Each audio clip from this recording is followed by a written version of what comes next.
하나님께 영광이 받으세요.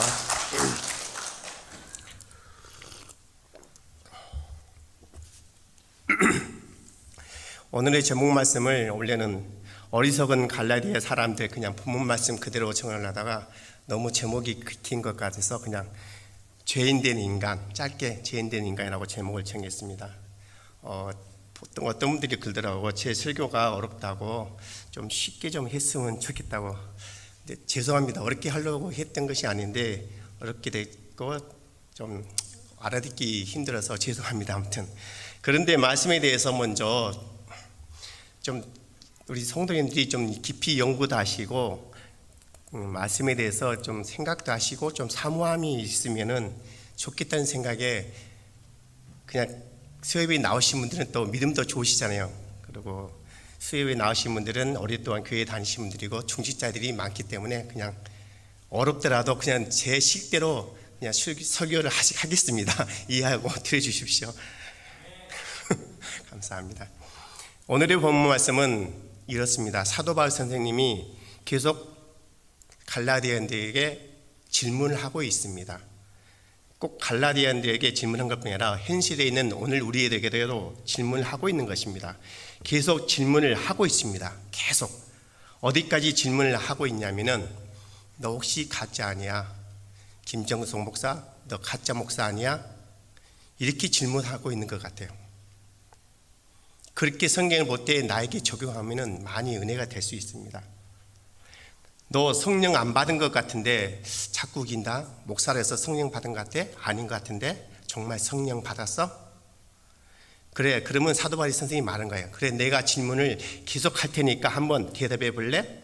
그렇게 끝까지 몰아붙이고 있는 것 같습니다. 오늘의 본문 말씀은 이렇게 몰아붙이고 있는 것은 사도 바울 선생님이 이미 천국에 대해서 다 알고 있는 것입니다.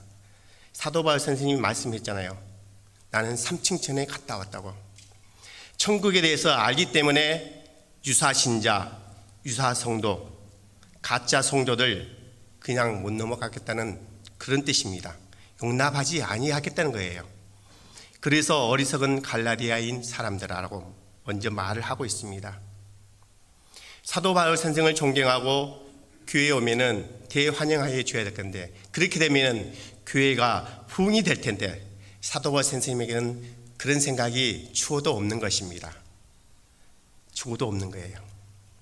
어차피 가짜인데 가짜를 가짜라고 해주는 것이 그 사람에 대한 최고의 사랑이고 대우고 배려해 주는 것이라고 저는 생각합니다. 가짜인데 진짜라고 해버리면 그 사람은 착각 속에 빠져가지고 살다 보니까 마지막에 죽어서 가보니까 내가 지옥에 왔네. 얼마나 억울할까요? 얼마나 억울할까요? 내가 가짜인 것을 진작 이야기 좀 해주지. 왜 으쌰으쌰 기분 좋게 해주셔서, 예를 들면 교회 안에서 으쌰으쌰 어떤 사람 기분 좋게 해서, 교회 안에서 으쌰으쌰 행사를 통해서, 교회 안에서 어떤 프로그램을 통해서 으쌰으쌰 해서 뭘 했더니 나중에 보니까 내가 지옥에 갔더라. 어떻게 생각하세요?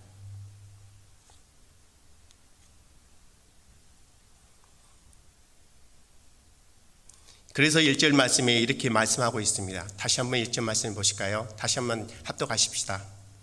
어리석도다 갈라디아 사람들아, 예수 그리스도께서 십자가에 못 박힌 것이 너희 눈앞에 밝히 보이거늘. 여기까지만 읽을게요. 밝히 보이거늘. 제가 일부러 가까이만 읽었습니다. 여기까지만 보면은 예수님이 십자가의 지심이 우리에게 천국의 문을 열어주셨구나. 이해가 잘 되네. 그렇죠?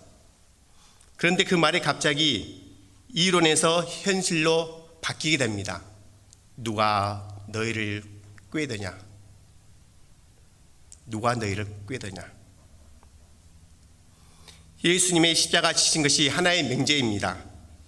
그런데 그것이 이론에 지나지 않는다면 이 세상에 실제로 일어났던 일, 그것은 한낱 이론에 지나지 않는다고 생각하는 그 당시에 어리석은 갈라디아 사람들아, 십자가 친 것은 현실이 아니야. 그것은 그러한 설이 있다는 것이지. 그 당시에도 그랬던 것이에요. 그러면 오늘날 현실은 어떠할까요? 그 당시에도 그랬는데 오늘날 현실은 말할 것도 없을 겁니다. 정작 현실이 중요하기 때문에 십자가를 지워버리려고 애쓰는 그러한 운동 들어보셨나요? 사도 바울 선생님이 그런 것을 핵심으로 보고 있는 거예요. 그 당시 때 십자가의 복음을 지워버리려고 하는 그러한 운동, 십자가 복음에서 눈 돌리도록 하는 작업이 끊임없이 일어나고 있는데 그건 너희들이 알고 있니? 누가 너를 꾀더냐? 누가 너를 꾀더냐?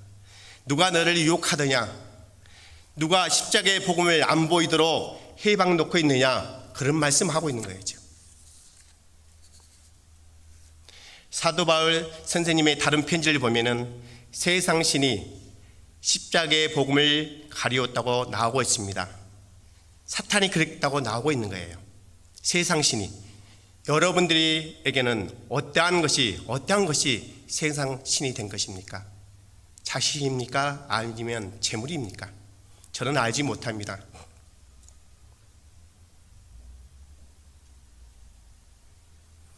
이 현실 속에서 십자가의 복음을 보지 못하게 하고 있는 이 현실, 여러분들을 심각하게 받아들여야 한다는 거예요. 누가 너희를 꾀더냐? 누가 너희를 유혹하더냐? 그렇게 이야기하면서 사도 바울 선생님이 말씀하고 있는 거예요. 너희들은 내 말에 동의하고 있니? 여러분들도 이 말에 동의하십니까? 이 말이 무슨 말인지 이해가 못 가신다면 한번 생각해 보세요. 어리석은 갈라디아인들아, 이 말이 아니라 어리석은 이 김종성 목사야, 죄인된 김종성 목사야, 사도 바울 말에 너도 동의하고 있니? 제가 성경을 볼 때 항상 질문을 하시라고 그러셨죠. 성경을 볼 때는 왜? 그러면 상당히 성경에 도움이 많이 됩니다. 그건 목사님들이라고 연구하시는 거지 그러지 마시고요. 성도님도 성경을 읽으실 때 자꾸 질문을 많이 해보십시오. 근데 옛날 목사님들 그런 것 같아요. 자꾸 무슨 질문을 하면 믿음이 없어, 그냥 무조건 믿어야지, 그랬던 것 같아요. 그렇죠? 1절에서 이야기한 것 같이 십자가가 있었습니다. 그 십자가는 너무나 엄청난 일이었기 때문에 세상에 일어난 모든 일들은 그 십자가 중심으로 돌아가고 있는데 그것을 흐릿하게 만들고 보이지 않기 위해서 이 세상이 움직이고 있는 것이야 라고 말하는 사도 바울의 견해, 사도 바울의 믿음, 사도 바울의 십자가의 복음인 것입니다. 유일하게 천국을 가는 사도 바울 선생님이 말씀하고 있는 거예요.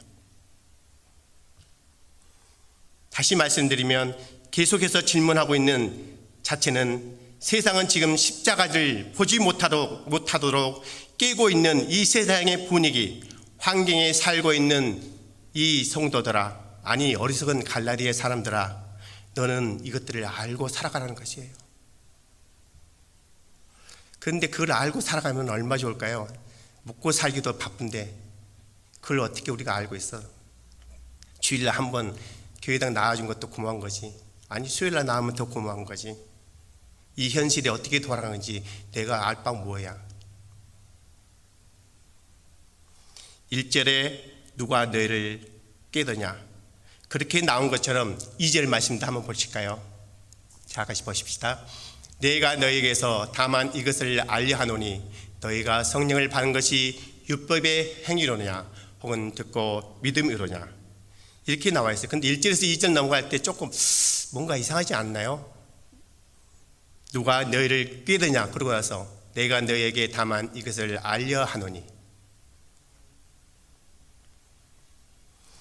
설명을 하자면 이런 겁니다. 성령 받은 자만이 지금 십자가 중심으로 이 세상을 살아가는 것을 알고 있는데 그걸 무시하고 살아가니까 이 어리석은 갈라디아인 사람들아, 성령을 안 받은 사람들의 특징이 무엇인지 아니? 성령을 안 받은 사람들의 특징이 십자가를 생각 안 한다는 것이에요. 생각 안 하고 산다는 것. 십자가를 생각하지 않고 인간이 살아갈 때 그들은 어떠한 형식으로 어떠한 방법으로 살아갈까요? 그게 2절에서 나오고 있습니다. 너희가 성령을 받은 것이 율법의 행위로냐 혹은 듣고 믿음으로냐, 성령 받은 것과 율법을 대조시키고 있는 것입니다. 성령을 안 받은 상태에서 제가 찬양했지만 찬양하는 것, 교회에서 열심히 봉사하는 것, 아니 설교하는 것, 이것을 율법의 행위로 보자는 것이에요. 너무 어렵나요? 성령을 안 받은 상태에서 찬양하는 것, 봉사하는 것, 아니 심지어 설교하는 것, 이것을 율법의 행위로 보자는 것입니다. 예를 들면 여러분들이 잘 아시는 유명한 성악가인 바바르티가 이 자리에 와서 찬양하고 노래한다 할지라도 그것을 하나의 율법의 행위로 보자는 것이에요. 이해가 되나요? 더 솔직히 말씀드리면 바바르티가 아닐지라도 우리 교회 안에, 저는 몰라요. 저도 모르고 누가 성령 받았는지 성령 안 받은지, 안 받은 상태에서 여러분들이 하는 행위가 율법적인 행위이면 큰일 나는 것이에요. 성령을 안 받았기 때문에 십자가가 빠진 상태, 십자가를 보지 말라고 유혹하는 입장에서 그들의 주된 관심사는, 교회 안에서도 마찬가지입니다. 그들의 주된 관심사는 행위에서 나오는 거예요. 내가 무엇을 어떻게 했기 때문에, 내가 열심히 무엇을 했기 때문에 그들의 행위에서 뭔가가 나오는 것입니다. 여기에서는 율법이라고 되어 있지만 한 글자를 빼버리면 법의 행위에서 나온다고 말할 수 있어요. 법의 행위라는 것은 자신의 정당함과 의로움을 유지할 수 있는 행위가 되는 것을 말하고 있습니다. 그러니까 어떤 사람들이 그러잖아요. 잘난 사람들이, 그래 한번 법적으로 따져보자. 나는 법적으로 아무런 하자가 없는데. 율법의 행위로 가는 이유는 예수님이 십자가 죽음으로 가는 것이 이 세상에서 추방된 죽음이었고 저주받은 죽음이었는데, 그러므로 말미암아 예수님과 세상이 대조가 되는 것입니다. 너무 어렵나요? 예수님이 추방된 죽음이었고 저주받은 죽음으로 인하여서 예수님과 세상과 대조가 되는 거예요. 예수님 빼놓고 나머지 모든 세상에 율법의 행위가 되는다는 겁니다. 이 세상에, 제가 언제 말씀드린 것 같아요. 이 세상에서 변하지 않는 것은 단 하나밖에 없다고. 그게 무엇이라고 그랬죠? 예수밖에 없습니다. 천년 만년이 지나도 변하지 않는 것은 예수밖에 없는 거예요. 그래서 하나님의 영광은 오직 예수밖에 없는 거예요. 하나님이 받으시는 재물도 예수밖에 없는 거예요. 그 율법의 행위의 목적은 바로 십자가를 가리는 데 목적이 있는 것입니다. 여러분들 조심하셔야 돼요. 그래서 내가 열심히 해야지, 그 행위로 해요. 그 행위가 율법적인 행위면 십자가를 가리는 행위가 될 수 있다는 겁니다. 메드스타트 이런 거 있잖아요. 모든 것을 십자가 음대로 관심을 돌려버리자. 형식상인 십자가의 목걸이, 형식상인 교회 위에 세워져 있는 십자가, 형식상인 본당의 지금 뒤에 서 있는 십자가, 그런 십자가 말고요.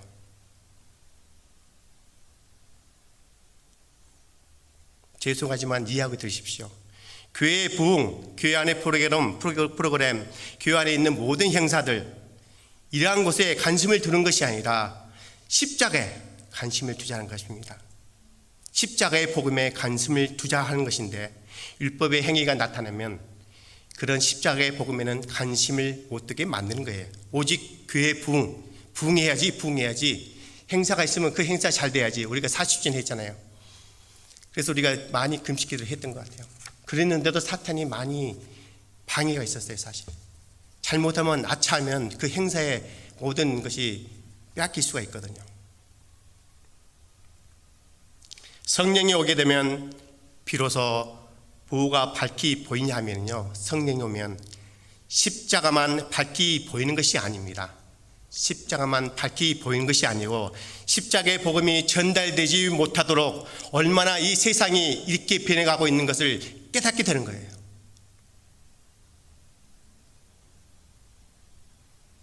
여러분들이 성령 안이 여러분들의 심령 속에 오면은 십자가의 복음만이 보일 뿐이 아니라 이 세상에서 십자가의 복음을 보지 못하도록 해방되고 있는 사탄의 해방이 있다는 겁니다. 그래서 사도 바울 선생님이 계속 질문하고 있는 거예요. 계속 질문함으로 인해서 내가 진짜 베개를 찾아내겠다. 진짜 베개를. 예수님이 이 땅에 오신 이유가 무엇일까요? 곧 있으면 이제 크리스마스인데 예수님이 이 땅에 오신 이유가 무엇일까요? 너무나 쉬운 질문을 하셔서 대답을 안 하신가 봐요. 예수님이 이 땅에 오신 것은 이 세상에 새로운 변화를 주고자 하는 것이 아닙니다. 즉 우리의 생각과 우리의 마음을 바꾸라는 거예요. 예수님이 죄인으로 이 땅에 오셨습니다. 죄인을 구원하기 위하여 이 땅에 죄인으로 오셨어요. 예수님을 볼 때 그분의 키가 얼마겠지, 그분은 잘생겼을까, 그분은 총각이었지, 이런 것으로 보지 마시고요, 죄인으로 왔다는 것을 생각해 보십시오. 그래서 히브리서 2장 7절 말씀에 이런 말씀이 나오고 있습니다. 그를 잠시 동안 천사보다 못하게 하시며 영광과 존귀로 관을 씌웠다고. 하나님이신데 그를 잠시 천사보다 못하게 했다는 건 죄인이라는 거예요. 죄인. 그래서 하나님이 이 세상을 볼 때 어떠한 관점으로 보느냐, 딱 두 가지 관점으로 보겠다는 겁니다. 너 죄인이니 아니면 의인이니, 그 관점으로만 보겠다는 하나님의 생각이신 것입니다. 그런데 예수님께서 이 땅에 오셔서 하신 일이 무엇일까요? 너무나 많은 한 일을 하셨습니다. 아버지가 아들을 죽여버립니다. 하나님께서 예수님을 이 땅에 보내셨는데 하나님이 예수님을 죽이겠다고 하십니다. 너무나 많이 들어서 왜 감동이 없으시죠? 아버지가 아들을 내가 너를 죽이겠대요. 그래서 예수님이 이렇게 말씀하시잖아요. 어찌하여서 나를 이 땅에 보내놓고는 어찌하여서 나를 죽이겠냐고. 어찌하여 나를 버리시나이까. 엘리 라마 사박다니.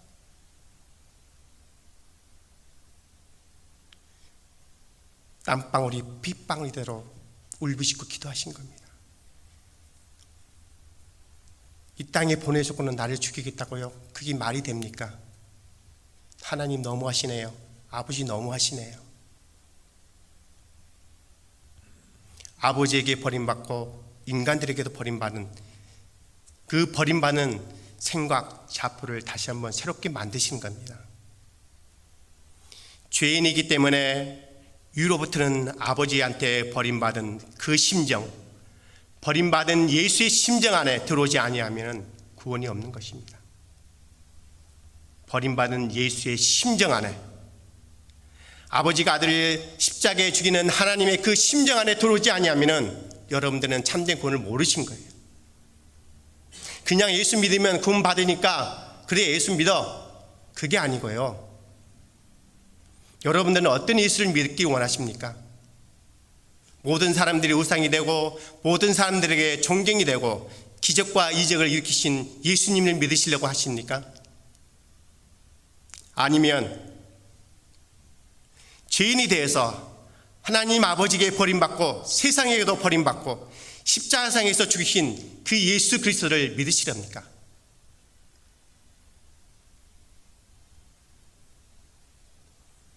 아버지가 아들을 죽이는 심정, 하나뿐인 독생자 아들을 죽이는 그 심정, 이해가 가시나요? 저는 아직 솔직히 이해 못합니다. 제가 그렇게 해보지 못했기 때문에. 그래서 그 심정을 조금이라도 알라고 구약에 아브라함 이야기, 이삭의 이야기가 나오고 있는 것입니다. 여러분들 잘 아는 이야기잖아요. 이삭을 바치는 이야기. 그 심정을 조금이라도 알아보라고. 아브라함이 이삭을 바치는 그 이야기. 그런데 그 이삭은 죽음을 당하지 않잖아요. 대신 어린 양이 죽는 것입니다. 그 어린 양이 바로 예수 그리스도를 예표하고 있는 것입니다.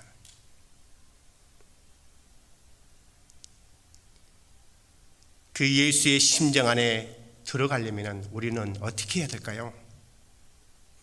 아버지한테 버림받은 그 예수 그리스도의 심정 안에 우리가 들어가려면,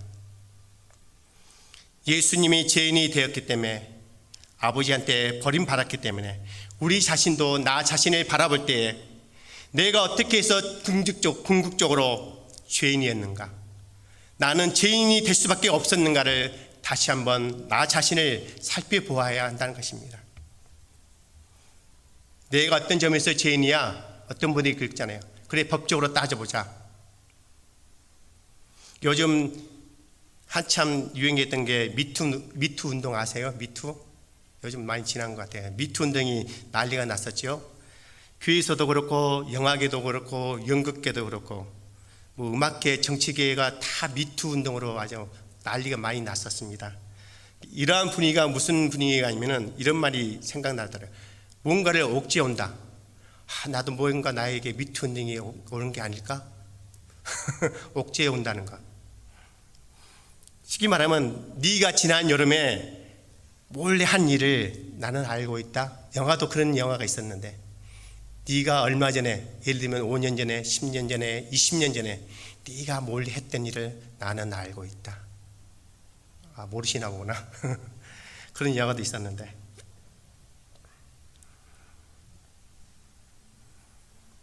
사탄이 어디 있냐 하면요, 사탄은 법 안에 있는 거예요. 법 안에. 왜 법 안에 있다고 제가 말씀드리냐면은, 우리의 시조인은 아담이 선악과를 따먹었기 때문에 사탄이 법 안에 들을 수밖에 없는 겁니다. 선악 구조인 법 안에, 선악 구조인 법 안에. 그래서 인간의 마지막 도달점이 법인 거예요. 세상 사람들도 마지막으로 가는 것은 법이에요. 아니, 교회 사람들도 그런 것 같아요. 다 다투고 나서 어디로 가느냐? 마지막으로는 법정에 가는 거예요. 법정에 가서 타협하고, 법정에 가서 어떻게 해결하고.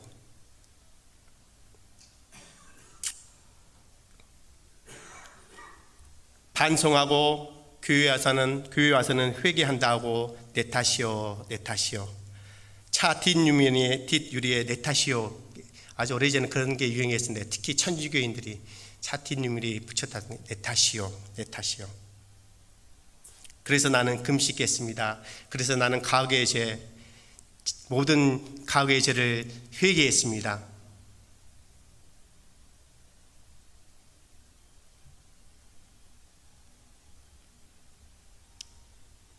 선을 통해서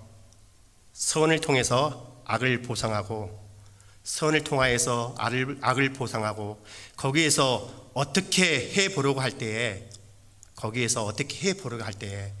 법 안에 들어있는 사탄이 말하고 있는 것입니다. 잘 들으세요. 어려울 수 있으니까.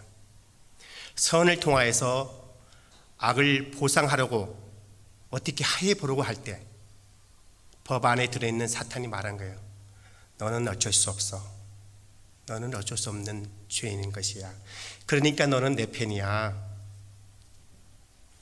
반성해봐. 그래, 실컷 반성해봐. 그래, 금식도 해봐. 교회에 50년, 10년 평생 다녀봐. 그래, 선교한다고 선교 열심히 가봐. 방언도 열심히 해봐. 기적도 일으켜봐. 내 몸을 불살려봐. 구제도 열심히 해봐. 교회 봉사 열심히 한다 할지라도 선을 통하여서 악을 보상한다면, 선을 통하여서 악을 보상받으려고 한다면, 그 모든 끝자락에는요, 십자가 없이 내가 구원되어야 한다는 심리가 포함되고 있는 것이에요. 그 십자가 없이 구원되어야 한다는 우리의 타고난 본래 죄인된 속성이 아니라 안바적인 속성이 내포되고 있는 것입니다.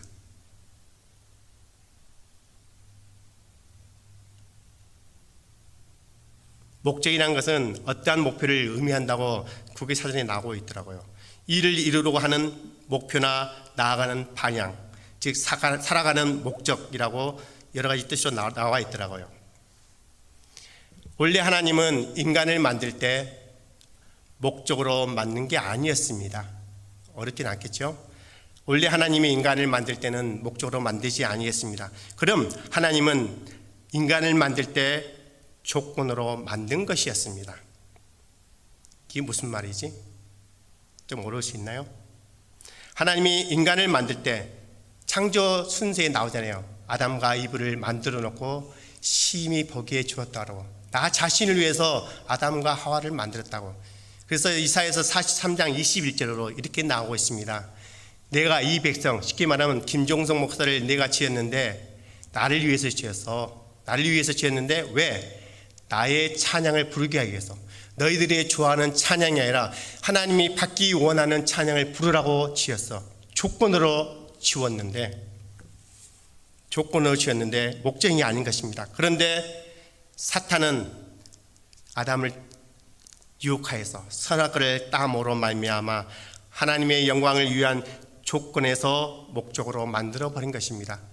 이게 사탄인 것입니다. 루시퍼가 하나님을 영광을 위해서 만드는 조건이 있는데 자기가 하나님의 영광을 받기 위하여 목적이 되는 순간, 타하는 순간 마귀가 되어버린 것이. 그게 우리가 선악과를 따먹은 것과 똑같은 것입니다. 목적이 되면 안 된 겁니다. 사람들이 이렇게 생각하는 사람들이 많이 있더라고요. 예수님은 우리를 위해서 존재하고 계신 분이야. 아니요, 절대 큰일 납니다. 우리가 예수님을 위해서 존재하는 것이지. 아멘.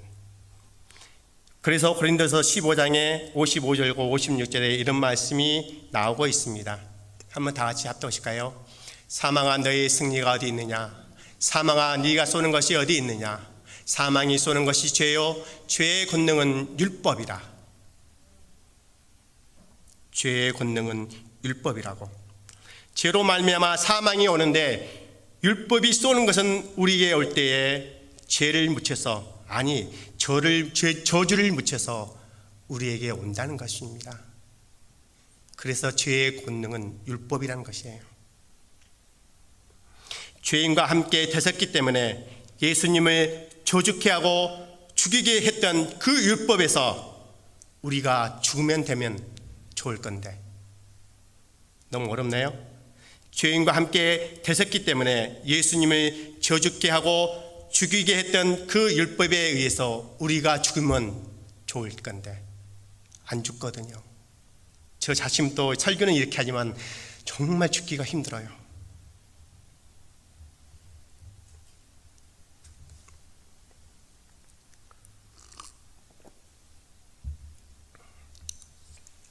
예수님의 성령이 찾아온다는 말은 이런 뜻인 겁니다. 좀 잘 들어주세요. 예수님의 성령이 찾아온다는 뜻은, 성령이 온다는 것은 죽고 난 뒤에 부활한다는 의미가 아니고, 죽고 난 뒤에 부활한다는 의미가 아니고 죽음 자체가 부활한다는 것이에요. 여러분들은 어떻게 생각하셨나요? 그래, 내가 죽고 나면 부활하겠지. 예, 맞을 수 있습니다. 더 나아가면은 죽음 자체가 부활한다는 말인 것이에요. 죽고 난 뒤에 내가 또 부활한다는 말이 아니고 예수님과 함께 죽었던 그 죽음 자체를 반복적으로 이 세상에서 나를 반복시켜주고 확인시켜주는 것인 겁니다. 그래서 사도 바울이 이렇게 고백하는 거예요. 나는 날마다 죽노라. 그게 무슨 뜻이었는지 아시겠어요? 나는 날마다 죽노라. 아, 나는 죽은 사람이 맞았는데, 나는 죽은 귀신이었는데 왜 나는 산삼으로 생각했지? 이렇게 산삼으로 생각했기 때문에 나에게 유혹이 오고 나에게 어떠한 불리한 것이 조금만 온다 하면은 제 기도 적용이지만 성격이 나타나는 거예요. 성격이 죽지 않았기 때문에. 그게 바로 갈라디아서 2장 20절의 말씀인 겁니다. 한번 분독하실까요? 다 같이. 내가 그리스도와 함께 십자가에 못 박혔나니 그런즉 이제는 내가 사는 것이 아니요 오직 내 안에 그리스도께서 사시는 것이라. 이제 내가 육체 가운데 사는 것은 나를 사랑하사 나를 위하여 자기 자신을 버리신 하나님의 아들을 믿는 믿음 안에서 사는 것이라. 여러분들은 이 구절을 외우시면서 어떤 의미로 외우셨나요?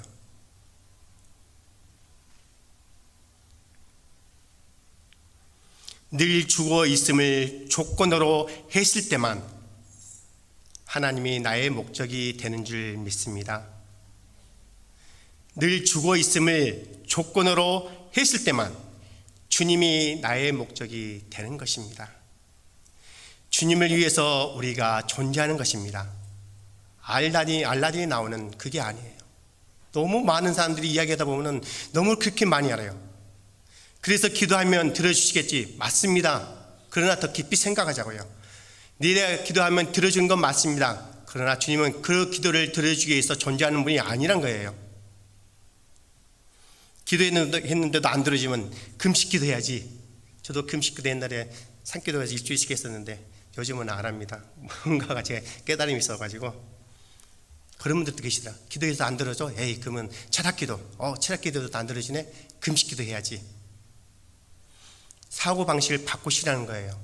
그렇게 생각했던 것은 나를 위해서 주님이 존재해야 된다는 그런 신앙관이에요. 틀린 것이에요. 주님을 위해서 우리가 존재하는 것입니다. 주님이 계속해서 살아있음을 증명하기 위해서, 주님이 계속해서 살아있음을 증명하기 위해서 우리는 주님께서 우리를 죽이고 있는 것을 깨달아야 한다는 것입니다. 주님께서 우리를 죽이고 계신 거예요. 그런데 안 죽잖아요. 사실 못 죽고 그러잖아요. 내가 나의 증인이 되지 않으면, 주님의 증인이 될 수가 없는 거예요. 자기 부인이니까 여러분들은 어떤 뜻으로 알아들은지 모르겠습니다. 한 번이라도 생각해 보셨나요? 성경에 나온 자기 부인 뜻이 무엇인지도 모르고, 성경에 나오는 십자가의 도의 복음이 무슨 뜻인지도 모르고, 십자가의 도,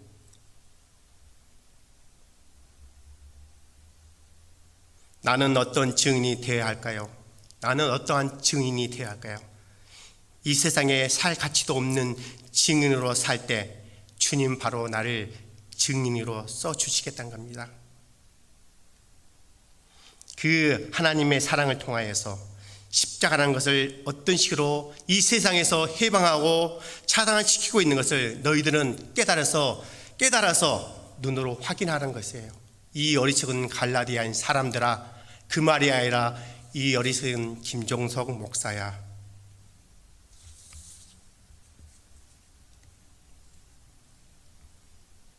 주님께서는 세상과 결별했습니다. 끊었습니다. 끊었단 말은 단절됐단 말입니다. 누가 성령 받은 사람입니까? 누가 성령 받은 사람입니까? 여기 모인 사람은 다 성령 받은 사람입니까? 내가 성령 받고 구원된 게 대해, 구원받은 것에 대해서 자기의 행함으로 설명이 없는 죄인된 사람, 좀 어렵죠. 성령 받은 사람, 내가 성령 받고 구원받은 것에 대해서 자기의 행함에 대해서 설명할 수 없는 죄인된 사람이 구원받은 사람이라는 거예요. 즉 하나님의 은혜만이 나타나는 그 사람이 구원받은 사람이라는 것입니다. 그것이 에베소서 2장 8절과 9절 말씀인 겁니다. 저긴 없지 아마. 너희는 그 은혜에 인하여 믿음으로 말미암아 구원을 받았나니 이것은 너희에게서 난 것이 아니요 하나님의 선물, 하나님의 은혜라. 행위에서 난 것이 아니니 이는 누구든지 자랑하지 못하게 함이라. 자랑하지 말라는 거예요.